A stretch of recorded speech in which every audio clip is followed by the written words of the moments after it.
Les agriculteurs sont pointés du doigt à travers les fermes-usines, à travers le glyphosate, à travers les produits phytosanitaires.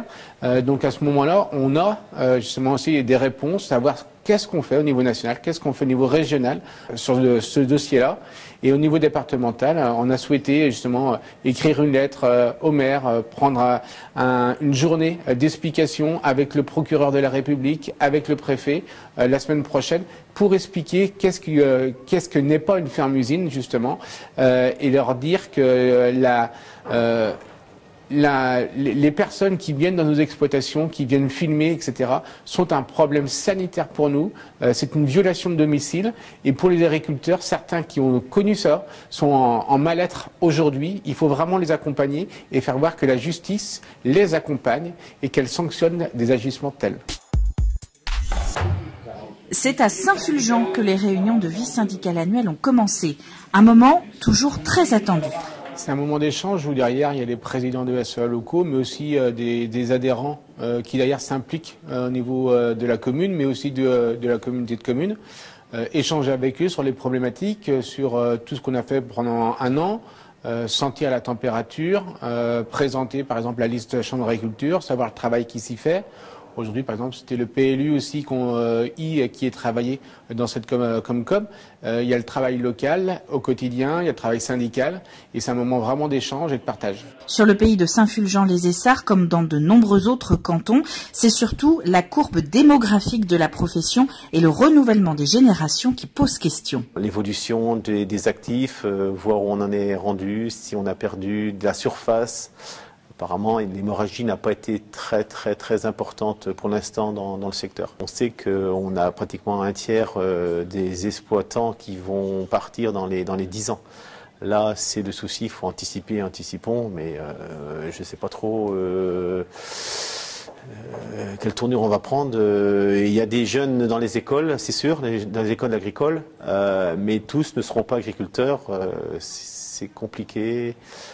On a du brouillard un petit peu dans notre avenir, on ne sait pas trop où est-ce qu'on va. Au menu également, les élections chambres, l'occasion de mettre concrètement en avant les actions menées par la FDSEA toute l'année. Alors oui, les élections chambres, c'est le sujet parce que les élections ont lieu à partir du 14 janvier jusqu'au 31.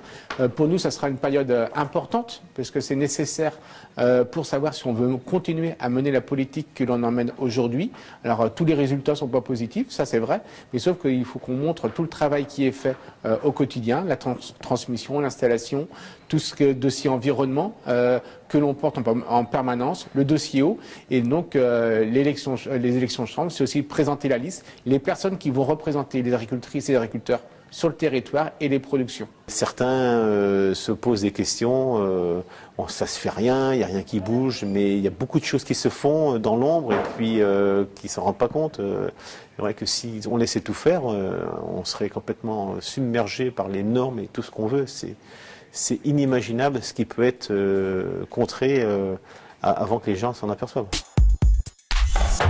Alors actuellement, aujourd'hui, on est en train de faire un point de communication dans les magasins U pour notre marque Juste et Vendéen, pour inciter les gens à acheter notre lait vendéen et pour rémunérer le producteur à sa juste valeur. Aujourd'hui, quand on regarde à quel prix le lait est vendu, ça fait un peu peur parce que les producteurs ils n'arrivent pas à se rémunérer correctement, les charges augmentent toujours et puis le prix du lait lui n'augmente pas.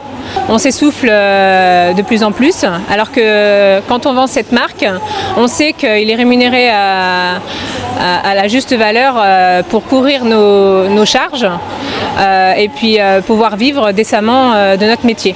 Je suis super fière et c'est bien pour ça que je suis là, pour le montrer et puis pour que ça marche. On est tous solidaires, on est tous producteurs vendéens et donc on se sent tous concernés par tous les agriculteurs de Vendée en fait. Et donc s'il fallait faire de la communication pour la viande ou pour le lait, on serait tous aussi derrière ces producteurs-là qui font ces productions. Et donc je peux dire que c'est notre force aussi.